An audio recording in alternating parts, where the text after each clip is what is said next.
Once upon a time, in a bustling city known for its relentless pace and unyielding demands, there lived a man named Aurelius. He was an ordinary individual, a mid-level manager by day and a dreamer by night. But what set Aurelius apart was his unshakable commitment to Stoic philosophy, a guide he had discovered during a particularly difficult chapter of his life. Years earlier, Aurelius's world had crumbled. A failed business, the dissolution of a cherished relationship, and the sudden loss of his father left him spiraling into despair. One evening, as he sorted through his father's belongings, he stumbled upon an old leather-bound book. It was Marcus Aurelius's Meditations. The wisdom within its pages became a lifeline, teaching Aurelius to embrace life's hardships with grace and resilience. Aurelius began to rebuild his life step by step. Each morning he practiced a ritual of reflection, asking himself, "What is within my control today?" His days were filled with moments of mindfulness, gratitude, and purposeful action. Over time, these practices reshaped his outlook, and he became known among friends and colleagues as a man of unyielding calm. One fateful day, a significant test of Aurelius's stoicism arrived. The company where he worked announced a major restructuring. Layoffs were inevitable, and fear gripped the office. As rumors swirled and tensions mounted, Aurelius remained composed. When a colleague asked him how he stayed so calm, he replied, "Worrying about the future only steals from the present. I focus on what I can do here and now." His approach inspired his team. Rather than succumbing to fear, they worked collaboratively to showcase their value to the company. While many departments fractured under the pressure, Aurelius's team thrived. When the layoffs came, their efforts paid off. The team was not only spared, but also entrusted with a new project. Outside of work, Aurelius carried his Stoic mindset into his personal life.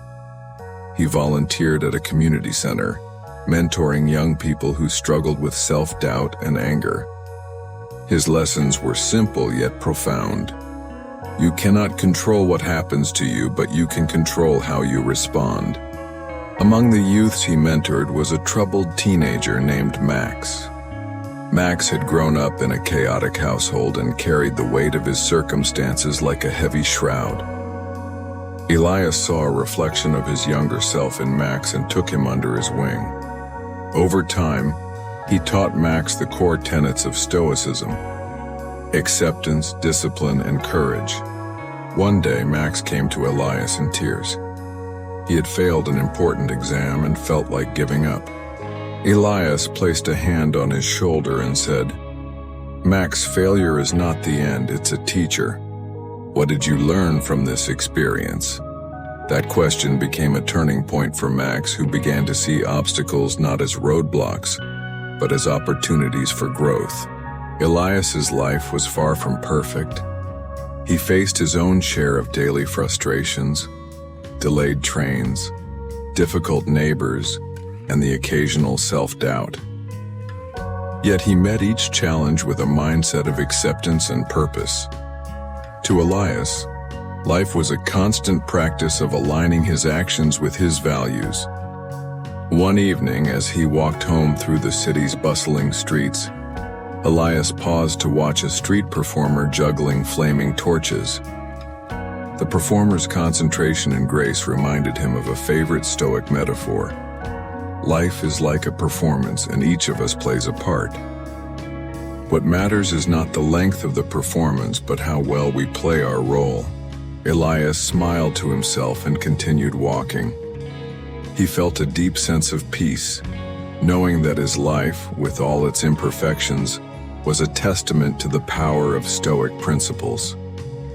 He had learned to live not in the shadow of what might have been, but in the light of what could still be. Years later, Aurelius's story became a beacon for others. He authored a book sharing his journey and the lessons he'd learned.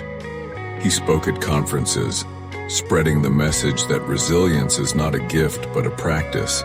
And though he never sought recognition, his influence grew, touching lives far beyond the city he called home.